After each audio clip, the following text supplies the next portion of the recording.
Ez dut zalantzarik, gizarte baten aberastasuna lankidetzarako duen gaitasunaren araberakoa da. Eta egiten duzula, beti da beste modu bat. Laboral Kutxa, banka kooperatiboa. Otro récord de contagios, el máximo de la pandemia, se reporta hoy con 578 nuevos casos. 5 personas más han fallecido con la enfermedad. La curva parece no encontrar freno a un día de que entre en vigor el confinamiento en Navarra. ¿Qué tal? Muy buenas noches. A pocas horas de que las nuevas medidas entren en vigor, la hostelería se pone en pie para pedir que no se criminalice a un sector, han dicho, en situación crítica. El cierre de locales supone que no puedan afrontar las pérdidas y por eso exigen al Ejecutivo un rescate real. De Pamplona. La hostelería no es un foco de contagio, la hostelería no es peligrosa. Esto va a ser un palo otra vez. A ver quién lo resiste. La situación es crítica, no, lo siguiente. Con resignación y bueno, pues aguantando el tirón. El anuncio de las restricciones también ha tenido reacción política. En el Parlamento los socios de Chivite han respaldado una decisión que no convence a la oposición. Dice Navarra Suma que llega tarde y H. Bildu pide ayudas a los sectores perjudicados. Eso en el Parlamento. En la calle, navarros y navarras acogen el nuevo escenario con resignación. Después de los últimos confinamientos de localidades, la noticia no ha caído por sorpresa. Antes lo tienen que haber hecho. Me parece que son poco excesivas. No poder juntarte ni con tus hijos a comer, no, te da un poco de miedo. Tristeza para los niños. Las nuevas restricciones no frenan a todo el deporte navarro, pero sí se podría cobrar una víctima. El Club Waterpolo Navarra medita retirarse de la competición al no poder entrenar en la piscina de Amaya más allá de las 9 de la noche. Hasta esa hora los usuarios de la agrupación tienen acceso a la misma. Si no hay una solución o la situación se alarga más allá de los 15 días, podrían tomar esa determinación.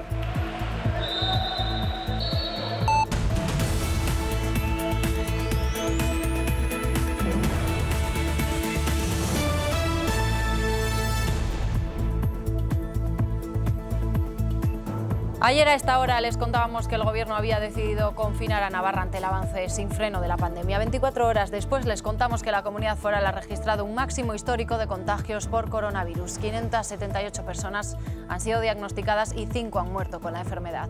Son ya 656 las víctimas que deja la COVID. En los hospitales actualmente hay ingresadas 309 personas, 13 más que ayer, aunque el total de ingresos, contando la hospitalización domiciliaria, asciende a 34. En la SUCI hay 38 personas.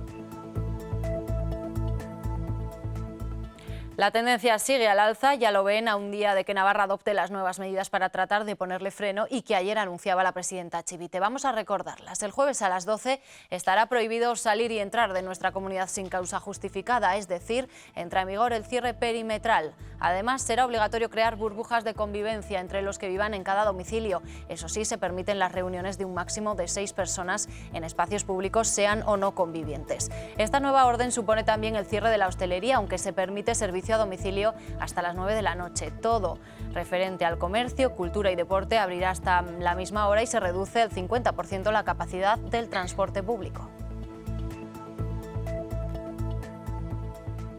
Esta decisión ha sido un auténtico golpe para el sector hostelero, que critica su cierre y defiende que ni bares ni restaurantes son foco de contagio. Piden un plan de viabilidad a medio plazo y consideran insuficientes las ayudas de 10 millones propuestas por el Gobierno foral. A partir del jueves esta imagen no podremos verla. Locales como este han recibido la noticia como un jarro de agua fría. Tendrán que cerrar durante 15 días. Eso sí, podrán mantener su actividad para servicio a domicilio. La situación es crítica, no, lo siguiente. Se van a bajar muchas persianas. El sector de la hostelería se siente en el punto de mira. Defienden que no son el epicentro de la transmisión del virus. La hostelería no es un foco de contagio, la hostelería no es peligrosa. Avalan su postura con datos oficiales. Dicen que de los casi 9.000 brotes de toda España, solo 190 focos pertenecen a la hostelería. Por eso se sienten criminalizados. Si seguimos metiendo miedo a la sociedad, pues la hostelería cerrada o abierta no podrá seguir trabajando. Es el caso de Arantxa. Con 9 trabajadores en su bar, desde el inicio de la pandemia ha adaptado su negocio a los protocolos establecidos y ahora le llega esta noticia. Me parece indignante y una cosa y derribo lo que están haciendo con los hosteleros. Hemos tomado todas las medidas de precaución, o sea, todas, absolutamente todas. Nos hemos preocupado por poner mamparas, geles, llevar todo a rajatabla. Estas restricciones no solo afectan a la hostelería, también a los puestos indirectos. Este negocio de distribución de setas y hongos va a notar el efecto. 80% de nuestro negocio pues lo hacemos, lo distribuimos y comercializamos para hostelería. No sé si vamos a morir del virus o nos vamos a arruinar todos. Que se hagan un ERTE también los políticos. El sector critica al gobierno por falta de información. No nos dicen nada, no nos consultan nada, nos cierran, nos vamos arruinando, porque esto ya es mucho tiempo. Como medida de protesta se concentrarán a partir del jueves a las 8 de la tarde todos los días en la Plaza del Castillo. En la calle estas nuevas restricciones no han pillado por sorpresa. Sabía que tiene que llegar antes de Navidad. No nos da pena ni miedo. Hay quienes piensan que estas medidas se deberían haber tomado antes. Antes lo tenían que haber hecho. Que igual antes teníamos que haber tomado estas medidas. Y quien opina que son excesivas. Yo creo que aquí está saliendo mucho positivo porque, como todo el mundo dice, que se hacen muchas PCRs, pero sobre todo a la juventud, bueno, juventud o edad infantil, ¿no? Edades infantiles que no sé si en el resto de España se hace a tanto. En general, la ciudadanía las afronta bien, pero con tristeza. Pues no poder juntarte ni con tus hijos a comer, ¿no? Te da un poco de miedo. Tristeza para los niños, sí. Eso es lo que me preocupa. La pregunta es, ¿por qué Navarra tiene esta incidencia tan alta? Pues porque no cumplimos lo que tenemos que cumplir, si no, no se entiende, ¿no? Hombre, si cada uno fuésemos responsables no hacía falta nada de esto. Por delante, días difíciles, convirtiéndonos en la comunidad con las restricciones más duras de todo el país. Ahora toca cumplirlas para poder aplanar la curva y salir así del puesto de cabeza. Son las reacciones en la calle. Ahora hay que ver qué dicen también los tribunales, que en principio se pronunciarán el viernes. En el terreno político, desde el Gobierno, el vicepresidente Remírez ha explicado hoy en el Parlamento ese cierre de Navarra porque la perspectiva era más que preocupante. Los datos que teníamos y toda la perspectiva que tenemos a corto plazo eran más que preocupantes y eso nos obliga a tomar estas decisiones, a anticiparnos y con la esperanza de que estas medidas, junto con un incremento de la concienciación ciudadana, pues tengan los efectos deseados en materia de salud pública. Los socios de Gobierno apoyan las nuevas restricciones. La crítica llega por parte de la oposición. Navarra Suma dice que llegan tarde y EH Bildu pide un refuerzo a nivel sanitario y ayudas a la hostelería. Navarra Suma achaca la actual situación a una mala gestión del Gobierno de María Chivite. Creemos que llegan muy tarde. Como digo, nosotros llevamos meses avisando que las medidas que estaban adoptando no eran las adecuadas. Requieren de una importante reflexión, ¿no? de una autocrítica. Lo primero que pedimos es que ese plan de choque de la hostelería se ponga en marcha ya. Y emplaza a esperar la postura que tome el Tribunal Superior de Justicia de Navarra. Son medidas que tienen una afectación muy grave y muy importante en la libertad de los ciudadanos. Para Euskal Herria Bildu, las nuevas medidas serán insuficientes si no llegan acompañadas de más recursos sanitarios y económicos. Fundamentalmente de apoyo en lo que es la atención primaria, en rastreadores. Hay unos sectores que van a verse afectados por estas mismas medidas, como puede ser el sector de la hostelería, del ocio, de la cultura, que tienen que recibir algún tipo de compensación. La coalición Abertzale pregunta al Gobierno por qué las restricciones no entran ya en vigor. Es un tanto llamativo que hasta el jueves a las 00 horas no entren en vigor si la situación es tan grave como lo es. Los socios de Gobierno apoyan las medidas conscientes de lo duras que son.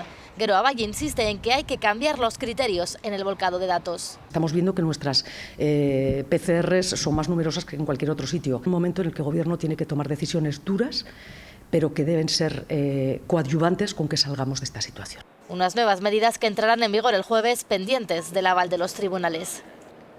Reacciones también a nivel municipal. El alcalde Maya ha lamentado el cierre de la hostelería. Dice el primer edil que el sector está cumpliendo las normas y que son las reuniones sociales en el ámbito privado las que están ocasionando más contagios. Esta tarde se ha reunido con representantes del sector para abordar posibles medidas que puedan paliar sus pérdidas. Maya también se ha pronunciado por la posibilidad de adoptar un toque de queda que dice sería más operativo a nivel policial para poder controlar el tránsito de los ciudadanos. Y si barajamos solo datos de policía, sería mejor el toque de queda, que suena como muy duro, muy fuerte, pero al final es que a partir de una hora el que esté en la calle esté por una razón objetiva y si no, pues que se quede en casa, ¿no? En ese sentido es mucho más operativo hacerlo así que lo que se ha hecho. Precisamente hoy el Gobierno central también se ha pronunciado sobre la posibilidad de aplicar el toque de queda. Dice el ministro de Sanidad que se estudiará en aquellas comunidades con una alta incidencia, pero recuerda que para hacerlo efectivo es necesario decretar el estado de alarma. Medida que hemos visto que se aplica en otros países europeos, con incidencias acumuladas, en algunos casos similares, en otros casos incluso inferiores, requiere esta medida de un estado de alarma y vamos a analizarlo con la Comunidad de Madrid, con otras comunidades autónomas que también pueden tener planteamientos similares en el conjunto de la interterritorial y, desde luego, si esta medida prospera, tiene que ser con la certeza de que tienen los apoyos necesarios por si tuviera que prolongarse este estado más allá de 15 días.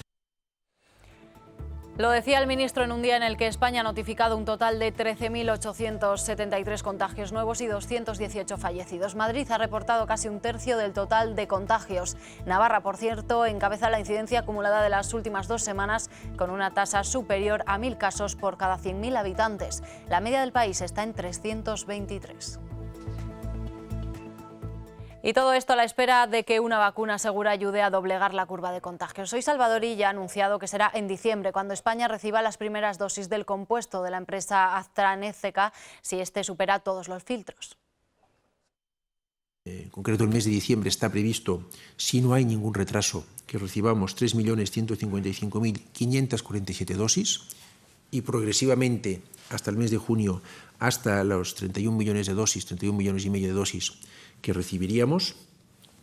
Es una vacuna en principio a doble dosis, por tanto esos 31 millones de dosis servirían para inmunizar, si supera la vacuna todos los filtros de análisis clínicos que están en estos momentos realizándose a unos 15 millones de conciudadanos.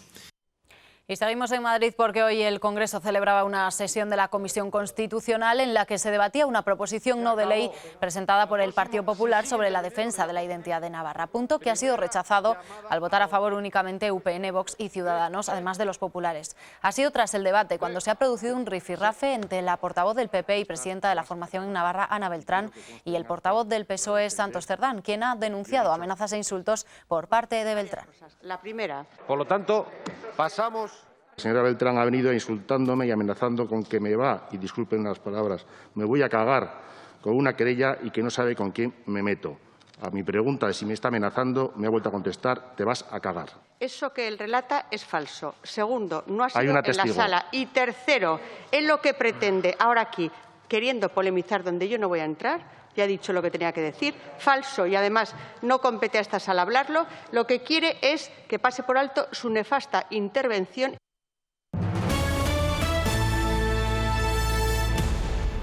El hombre que presuntamente apuñaló a su pareja el sábado en Vitoria ha sido detenido hoy en Pamplona por agentes de la Policía Municipal. El varón, condenado en 2003 por el asesinato de la navarra Alicia Arístegui, ha sido localizado en un local propiedad de su familia en la capital navarra, próximo a Burlada. Según fuentes de la investigación, ha sido uno de sus familiares quien ha entregado las llaves de la bajera a los agentes. Esta misma tarde ha declarado en dependencias de Policía Municipal. El detenido no ha opuesto resistencia y ha confirmado su identidad a la policía. Desde que Navarra llegó a lo que se denominó como nueva normalidad en julio, la Policía Foral ha interpuesto más de 2.500 denuncias. Más de la mitad se debe al no uso de la mascarilla, un importante número de celebración de botellones, seguida por el uso inadecuado de bajeras o al incumplimiento de horarios en establecimientos de hostelería, como vemos en estas imágenes. Tras esta incidencia, el vicepresidente del Ejecutivo dice que no se puede poner a un policía detrás de cada persona y apela a la responsabilidad de la ciudadanía. 2 personas han resultado intoxicadas tras un incendio en Barañáin que ha afectado a una vivienda de la calle de la Cultura de la localidad. El fuego se ha originado cuando los dueños de la vivienda no se encontraban en ella, pero cuando los bomberos han acudido y han abierto la puerta, el humo ha invadido la escalera, provocando 2 intoxicaciones leves en vecinos que han sido trasladados al complejo hospitalario. Parte del inmueble ha tenido que ser evacuado. Policía Foral y bomberos han atendido un accidente con vuelco en la carretera PA30 en Orcoyen. Los 2 ocupantes han sido trasladados al complejo hospitalario de Navarra en ambulancia con pronóstico reservado. Este martes deja otros 2 siniestros. 2 camiones han resultado accidentados esta tarde en la N121 y en la AP15. En el primer caso, a lamentar daños materiales y una leve lesión del conductor en el segundo.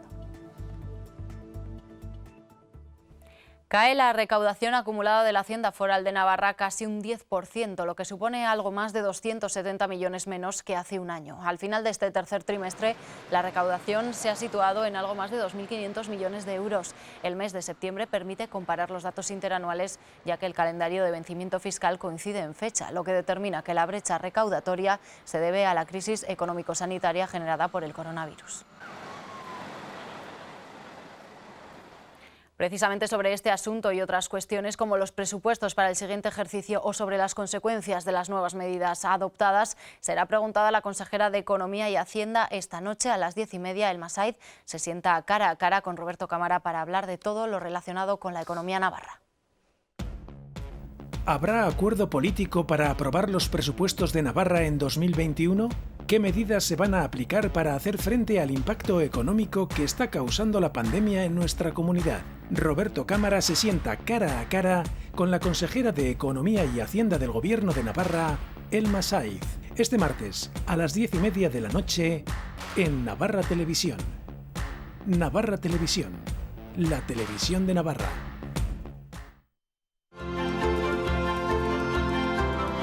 El sector de los aceites de oliva de España les ofrece este espacio. En otoño, con la llegada de las primeras lluvias, aparecen en el monte tanto setas como hongos. El Parque Micológico de Ulzama es uno de los lugares que más se frecuenta para su recogida y un año vuelve a reunir a los aficionados de este manjar. La COVID-19 no ha impedido que este año vuelvan a ofertarse las visitas guiadas en el Parque Micológico de Ulzama. Pues lo que pretendemos en estas visitas es sobre todo dar información para que la gente pueda apreciar el mundo de los hongos y a partir de ahí pues respetarlo y protegerlo, que es lo que pretendemos, aprovechar el recurso que tenemos hoy día y que continúe para los que vengan después. Otoño es la mejor época para la recogida de este manjar, pero este año su aparición no ha sido tan abundante como se esperaba. Buenas, ¿qué tal? ¿Cómo está por ahí? Poca historia. Ya. Sí, poca historia. ¿Algún hongo has pillado? Lo que pasa es que este año en concreto ha llovido tarde y después de haber llovido ha empezado a hacer bastante frío y el frío no les gusta a las setas. Entonces todavía no está siendo el golpe de setas que esperábamos que sería propio de esta estación. Durante todo el mes de octubre se pueden realizar salidas en el Parque Micológico de Ulzama y si hay suerte se puede encontrar el esperado hongo y también se pueden contemplar todo tipo de setas. Entre hayas y robles, las personas aficionadas a la recolección de estos curiosos ejemplares esperan llenar sus cestas mientras disfrutan del paisaje. Bueno, pues hemos cogido un hongo en una hora que hemos estado de paseo y no hay mucho, pero bueno, y alguna otra cosa que también nos podremos comer. Mira que se te ha cogido. Y para los que no tengan suerte, pues al mercado de Andaven a comprar el hongo belcha. Para realizar estas visitas será necesario pedir un permiso diario que puede obtenerse a través de la página web del parque, pero encontrar hongos y setas depende de la destreza de cada uno.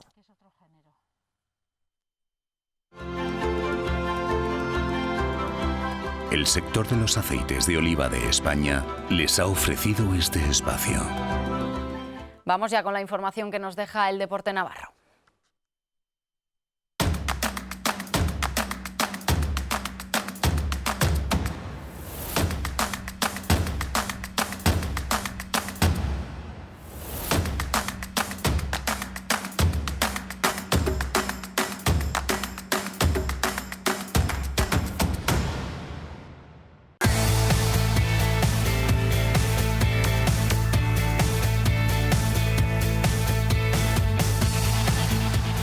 El endurecimiento de las restricciones anunciadas ayer por el Gobierno de Navarra no afectará al deporte más allá del horario de conclusión a las 9 de la noche, siempre y cuando se sigan los protocolos establecidos. Así lo explicaba la presidenta María Chivite, aludiendo a los dos principales eventos que hay esta semana.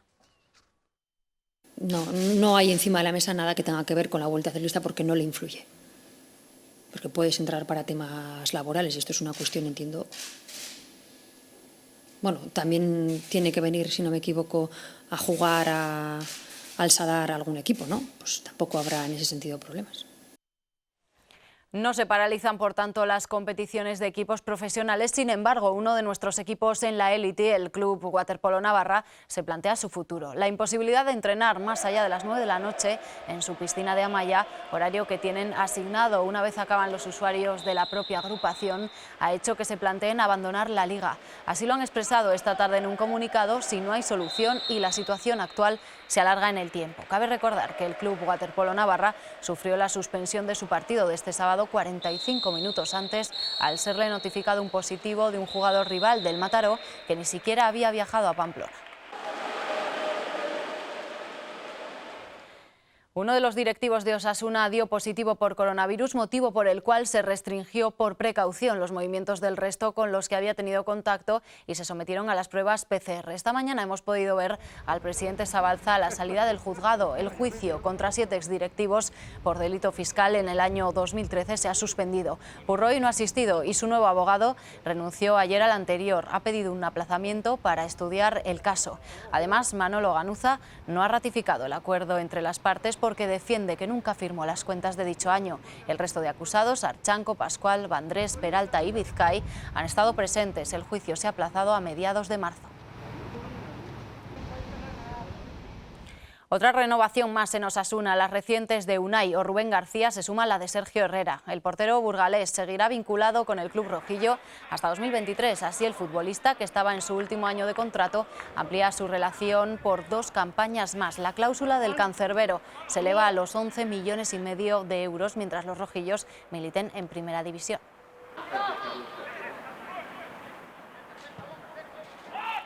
La lesión de Caleri y las bajas del resto de delanteros como Budimir, Ávila y Brandon dejan a Arrasate con un solo delantero centro para recibir al Athletic de Bilbao en el partido del centenario. Enrique Gallego es el único delantero centro disponible para el citado encuentro tan especial. El catalán ha sido titular en los 2 últimos partidos, acompañado por Caleri, con lo que Arrasate deberá buscar otro acompañante. Adrián apunta a recuperar la titularidad de la que gozó en las 3 primeras jornadas, hasta que el técnico vizcaíno optó por jugar con 2 nueves de inicio. Osasuna acaba de anunciar algunos de los proyectos que tenía previstos para festejar el centenario. Entre otros está la construcción de un museo en el propio estadio que está siendo remodelado, además de una estatua en los aledaños que evoque el sentimiento de los navarros.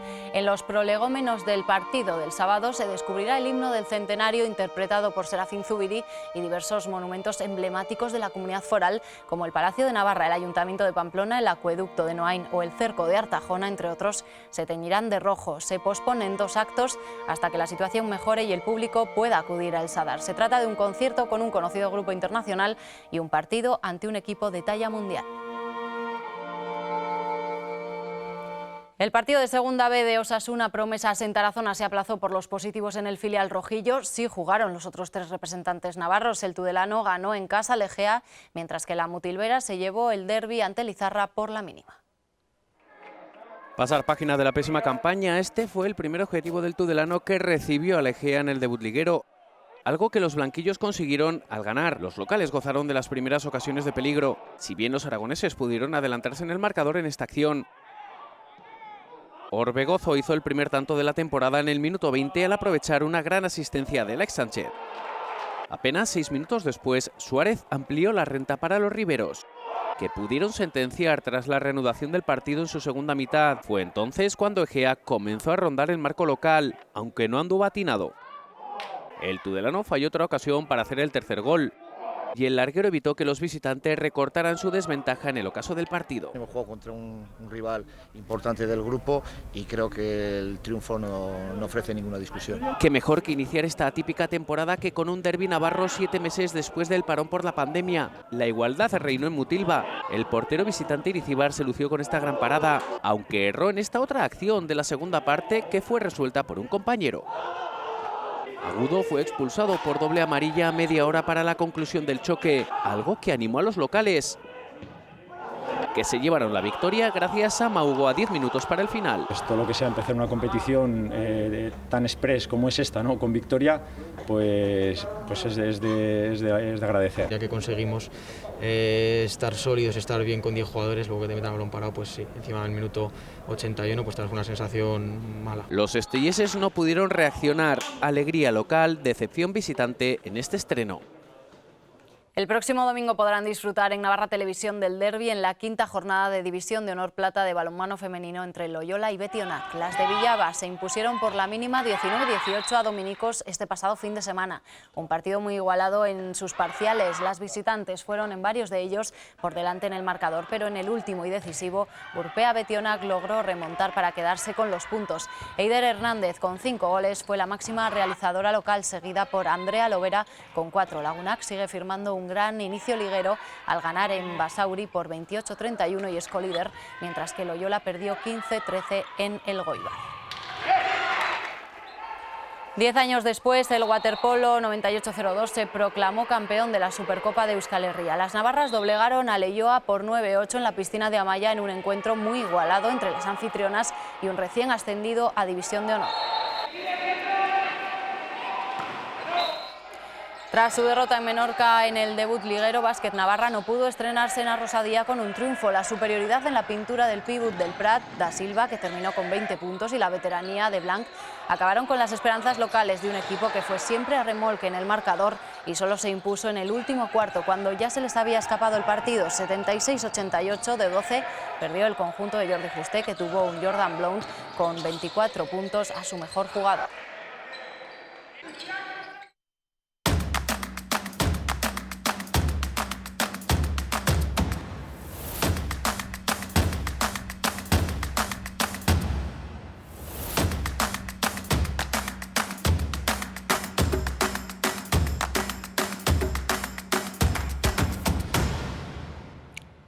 Nos despedimos recorriendo la exposición de Polo a Polo, un viaje fotográfico por paraísos naturales del planeta que acoge hasta el 10 de noviembre el Paseo Sarasate de Pamplona.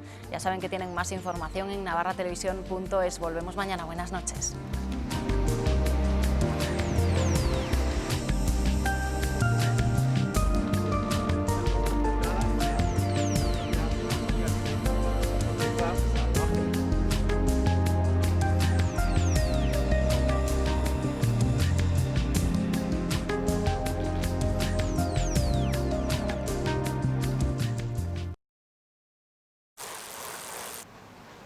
Con el tiempo he comprendido que si quieres ir rápido, mejor ir solo. Pero si quieres llegar lejos, mejor ir juntos. Es un proverbio africano, pero podría ser nuestro. Y que sea cual sea el camino, siempre hay otra forma. Laboral Cucha, la banca cooperativa.